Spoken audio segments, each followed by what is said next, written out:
Assalamualaikum warahmatullahi wabarakatuh. Hari ini kita akan berkumpul di tempat yang sangat istimewa, yaitu Makam Sunan Kudus. Makam Sunan Kudus salah satu dari Wali Songo yang berperan penting dalam penyebaran Islam di Pulau Jawa. Sunan Kudus yang juga dikenal sebagai Jafar Shadiq adalah seorang yang memiliki kemampuan spiritual yang sangat kuat dan berperan penting dalam membangun Masjid Menara Kudus. Beliau dikenal sebagai seorang yang memiliki hati yang bersih dan juga niat yang tulus dalam menyebarkan agama Islam. Kita berada di tempat yang sangat istimewa ini untuk melakukan ziarah dan memohon berkat dari Sunan Kudus. Assalamualaikum warahmatullahi wabarakatuh. Alhamdulillah kita sekarang berada di Demak, yaitu di salah satu makam Sunan, yaitu makam Sunan Kudus yang berada di Demak Kudus. Dan juga kita ada di sekitaran parkiran motornya, dan juga kita akan mau masuk ke dalam untuk mau berziarah ke makam Wali Allah, yaitu Sunan Kudus. Oke, sekarang kita akan mau masuk dulu, dan juga kita akan melaksanakan sholat Jumat di Masjid Demak, Jawa Tengah. Kita menuju ke makam Sunan Kudus. Mari kita mempersiapkan diri untuk melakukan ziarah ini dengan membawa niat yang tulus dan hati yang bersih. Semoga ziarah kita hari ini dapat membawa kita lebih dekat dengan Allah Subhanahu wa Ta'ala dan meningkatkan iman serta takwa kita. Mari kita mulai ziarah dengan membaca surat Al-Fatihah dan berdoa untuk Sunan Kudus. Sunan Kudus adalah salah satu ulama Wali Songo yang melakukan penyebaran atau penyiaran agama Islam, tepatnya di Pulau Jawa. Ia terkenal sebagai Sunan yang mampu menyebarkan agama Islam melalui pendekatan kebudayaan tanpa melakukan kekerasan.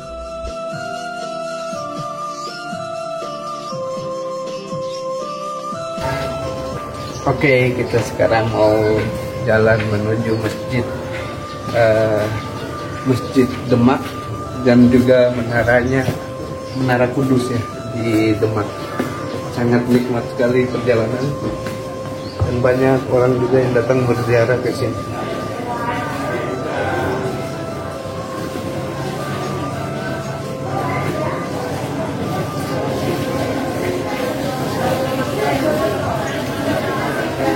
Menjelang Ramadan ini banyak sekali orang yang datang berziarah ke makam Sunan Kudus. Banyak sekali.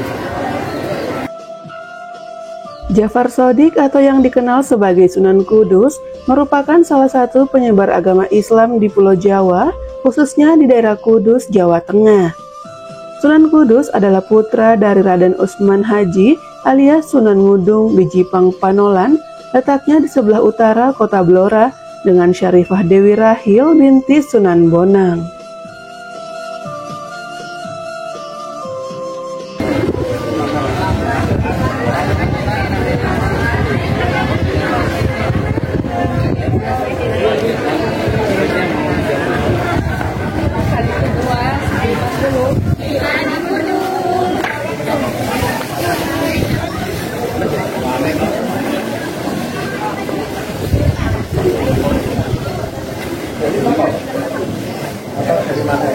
Dari Sulawesi dan di Solo. Berapa orang? Kasih ya Pak. Ini ada kota. Bawa akan enggak? Ibu akan enak, ibu akan. Satu ini.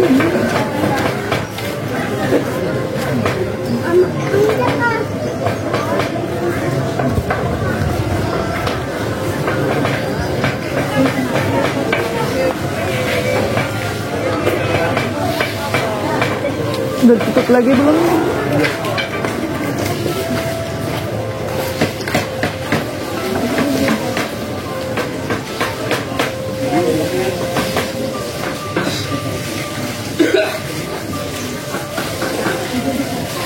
Ya. Di sini cukup ramai sekali ya, banyak peziarah-peziarah yang datang untuk menziarahi makam Sunan Kudus. Oh, dari sana. Iya.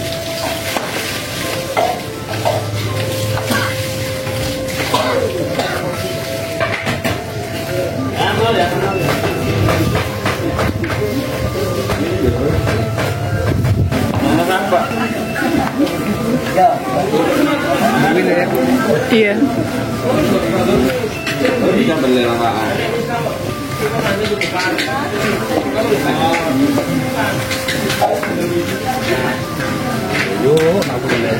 Nggak bawa plastik kita ya? Nggak bawa plastik.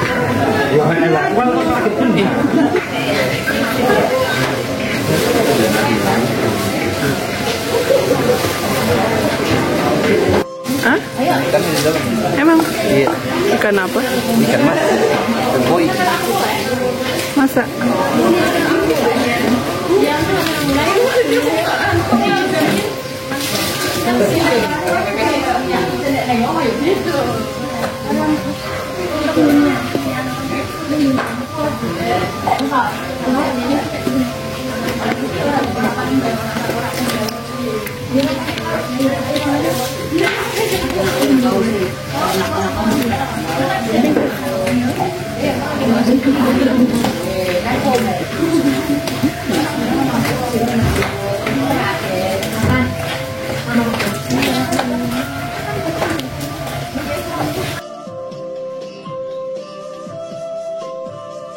Di dalam Babat Tanah Jawa, disebutkan bahwa Raden Usman Haji yang merupakan ayah kandung Sunan Kudus pernah memimpin pasukan Majapahit.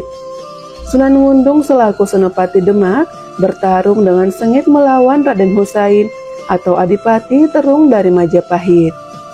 Dalam pertempuran tersebut, Sunan Ngundung gugur sehingga kedudukannya sebagai Senopati Demak digantikan oleh Sunan Kudus.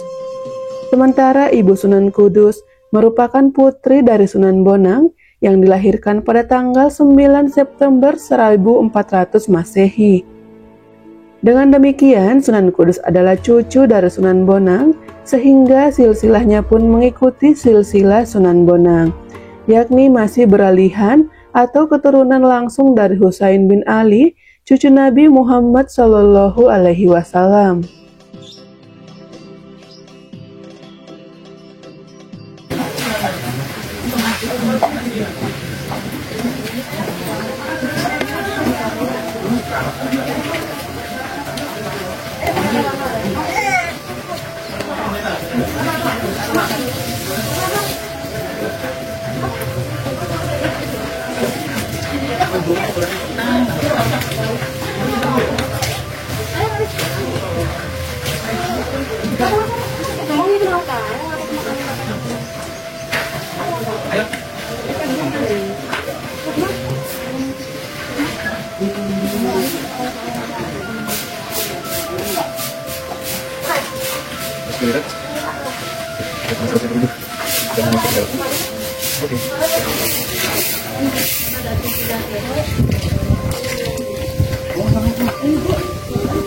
Oh itu tuh Bayu.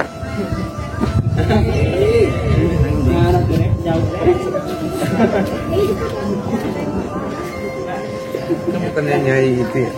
Hamdan. Iya. Ini Hamdan ya? Di mana yang?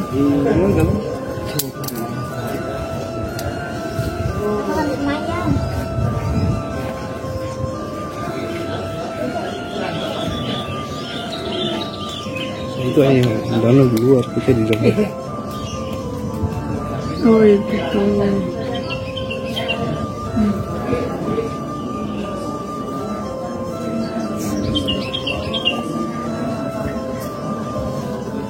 Ini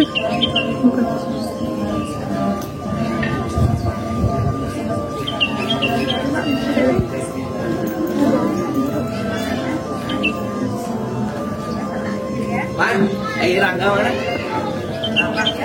Rangga. Senal Abil. Di dia dah ketang nyimpen nanti di kulkas kan? simpan di mana?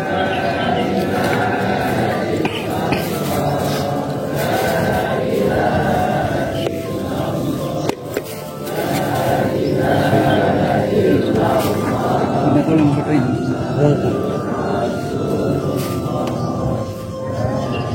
Dari mana kan?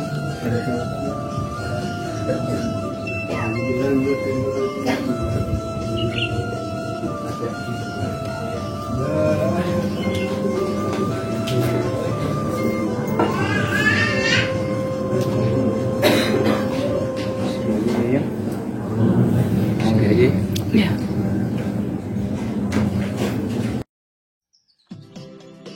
Terdapat sejumlah versi lain mengenai asal-usul Sunan Kudus. Ada yang mengatakan bahwa Sunan Kudus merupakan cucu Sunan Ampel. Versi lain ada yang menyebutkan bahwa Sunan Kudus merupakan keturunan Persia. Sementara itu, ada pula yang menuturkan bahwa Sunan Kudus adalah asli orang Jawa. Akan tetapi jika dilihat dari berbagai macam versi tersebut, yang paling rasional adalah versi pertama yang menyebutkan bahwa Sunan Kudus merupakan cucu Sunan Bonang.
Cara berdakwah Sunan Kudus.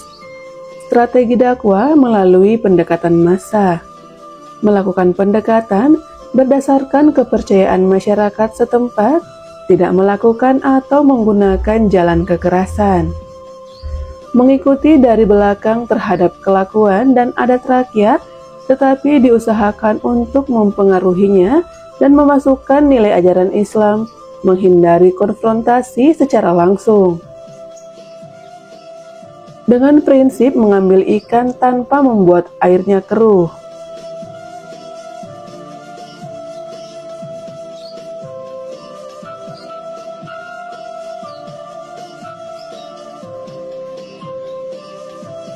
Sunan Kudus dikenal menjadi salah satu pendakwah ulung di tanah Jawa yang mampu menyebarkan agama Islam dengan cara-cara fleksibel dengan mengambil hati masyarakat non-Islam dengan melakukan pendekatan kebudayaan, sehingga agama Islam mampu diterima dengan baik oleh masyarakat setempat tanpa melakukan tindakan kekerasan. Berbagai macam cara dilakukan oleh Sunan Kudus dalam melakukan pendekatan kebudayaan. Larangan menyembelih sapi. Hal ini Sunan Kudus lakukan sebagai bentuk menghargai apa yang diyakini oleh umat Hindu yang percaya bahwa sapi merupakan hewan suci sehingga dilarang untuk disembelih. Selain itu, Sunan Kudus juga membuat menara layaknya candi. Namun menara tersebut tidak dijadikan sebagai tempat pemakaman raja atau menyembah roh leluhur. Menara tersebut dijadikan sebagai tempat untuk mengumandangkan azan.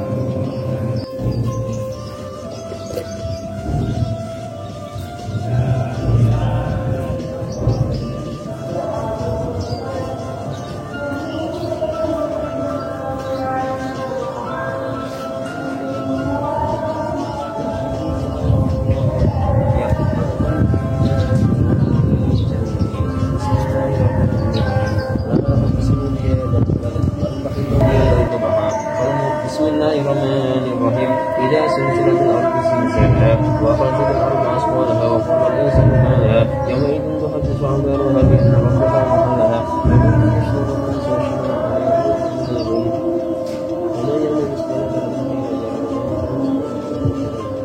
La ilaha illallah.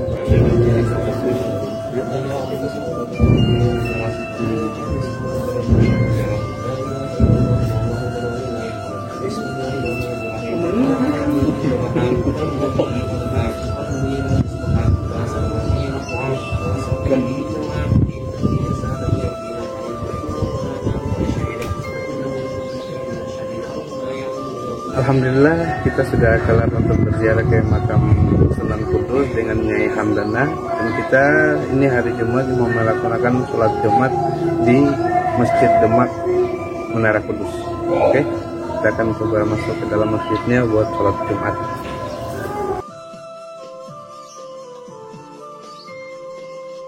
Membuat padasan atau tempat wudhu dengan pancuran berjumlah 8. Hal ini Sunan Kudus lakukan sebagai bentuk upaya untuk melakukan pendekatan terhadap umat Buddha, di mana jumlah pancuran tersebut bermakna jalan berlipat 8 atau Sanghika Marga. Selain itu, Sunan Kudus juga memberikan arca kepada kebok bumerang di atas pancuran tersebut. Menyelenggarakan selamatan mitoni, Sunan Kudus tidak melarang acara selamatan atau mitoni yang dilakukan oleh masyarakat setempat. Namun Sunan Kudus melakukan perubahan dan memasukkan di acara tersebut nilai-nilai Islam dalam setiap rangkaian acaranya. Misalnya mengubah permohonan doa kepada dewa menjadi permohonan doa kepada Allah Subhanahu wa Ta'ala. Berharap anak tampan seperti Arjuna atau anak cantik seperti Dewi Ratih, Sunan Kudus merubah menjadi tampan seperti Nabi Yusuf dan cantik seperti Maria ibu Nabi Isa. Kemudian menjadi acara tersebut sebagai momen bersedekah dengan berbagai makanan.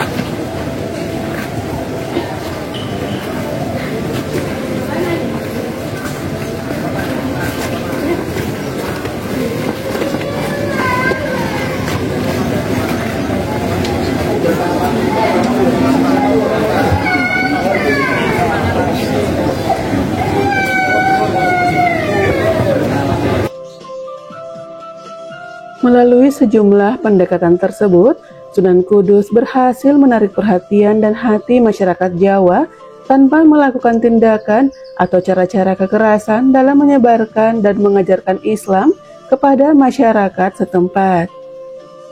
Selain belajar dan berguru kepada ayahnya sendiri, ternyata Sunan Kudus juga berguru terhadap sejumlah ulama terkenal lainnya. Di antaranya adalah Sunan Ampel, Kiai Telingsi, dan Ki Ageng Ngerang.